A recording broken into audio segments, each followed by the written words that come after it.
Oke, di luaran sana ada orang yang tahu sistem, bagaimana sistem itu bekerja, atau paham cara sistem itu bekerja.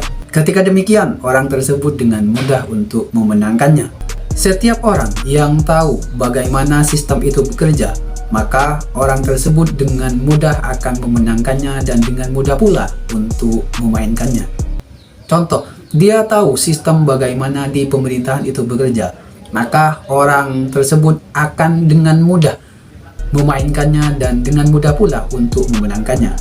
Contoh, dia tahu bagaimana sistem di perpolitikan, misal di Indonesia bermain, maka dia dengan mudah untuk memainkannya dan dengan mudah pula untuk memenangkannya. Apabila ada orang yang tahu sistem, bagaimana sistem itu bekerja, contoh di organisasi atau perkumpulan, bahkan di kehidupan sehari-hari, maka dia akan dengan mudah untuk memainkannya dan dengan mudah pula untuk memenangkannya. Oke, di video kali ini saya akan membahas bagaimana sistem keuangan bekerja di sekitar kita. Sebelum kita masuk pada pembahasan, harus kita ketahui bahwa uang itu adalah alat untuk mendapatkan sesuatu, alat tukar menukar dari benda ke uang, dari uang ke benda. Ada barang maka ada uang maka ada barang. Sedangkan manusia atau masyarakat merupakan makhluk sosial yang mampu menggerakkan semua benda yang ada di sekitar kita. Oke, kita lanjut. Pertama, uang itu datang dan mengalir pada orang yang mempunyai benda. Ada benda maka ada uang maka ada benda. Contoh, kamu punya emas. Jual emasmu pada toko perhiasan, maka dia akan membeli dengan uang dan kamu akan mendapatkan uang. Contoh, kamu punya tanah, tawarkan ke orang lain, maka orang tersebut akan membelinya dengan uang dan kamu akan mendapatkan uang. Contoh lain, kamu mempunyai rumah, maka jual rumahmu atau kontrakkan rumahmu terhadap orang atau mahasiswa atau masyarakat sekitarmu, maka kamu akan mendapatkan uang.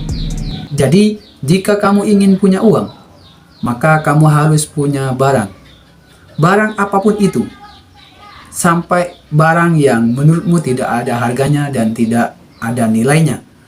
Di tangan yang tepat, barang tersebut akan menjadi barang yang berharga dan akan mendapatkan uang. Contoh, siapa di sini yang menonton video ini yang ingin membeli produk digital? Maka jawabannya tidak. Pasti tidak. Oke, sebelum kita lanjut, informasi. Siapa tahu ada yang mau beli. Barang siapa di antara kamu yang mau beli produk digital, yakni buku digital, maka sampaikan atau chat di kolom komentar, saya mau buku ini dengan judul ini. Maka saya pasti akan menjawabnya dengan transaksi jual beli. Oke, kita lanjut. Produk digital yang menurutmu itu tidak ada harganya dan tidak ada nilainya. Saya pernah menjual produk digital yang berbentuk buku digital. Saya menjualnya di platform mulai dari Shopee sampai Tokopedia, dan alhamdulillah dari produk digital, dari buku digital tersebut saya mendapatkan banyak uang.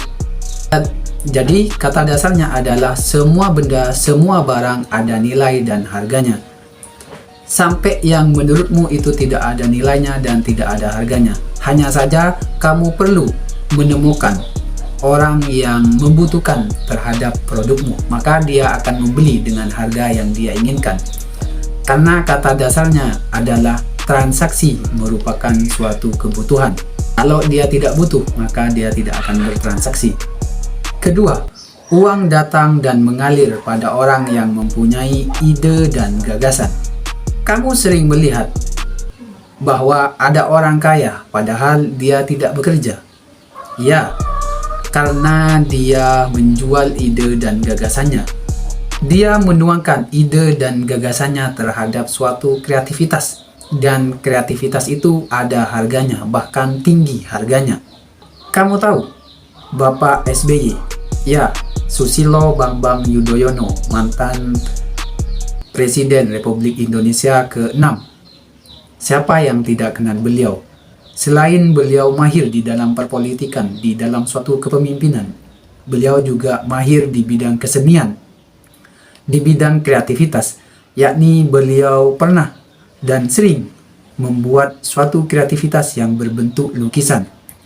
Pada tahun 2023, tepatnya bulan 8, tanggal 24, lukisan beliau tembus di harga 510 juta yang diadakan di acara lelang di Jakarta, tepatnya di Taman Ismail Marzuki.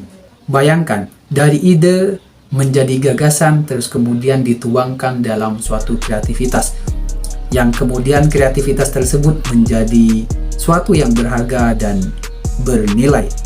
Selain beliau sering melukis dan sering memamerkan lukisan beliau juga sering atau mendatangi tempat-tempat atau kota-kota seperti di Malang. Tepatnya pada tanggal 5 bulan Februari tahun 2023, beliau mendatangi kota Malang dan beliau membeli sebagian lukisan hasil kreativitas anak bangsa yang ada di Malang, mulai dari harga 15 jutaan hingga ratusan juta untuk dijadikan pajangan di museumnya beliau. Ketiga, uang itu datang dan mengalir pada orang yang mempunyai nyali. Ya, uang itu akan datang dan mengalir pada orang yang tidak malas dan tidak takut pada tekanan. Uang akan datang bagi orang yang bekerja. Dia pantas untuk mendapatkannya sebagai upah dari bentuk kerja kerasnya.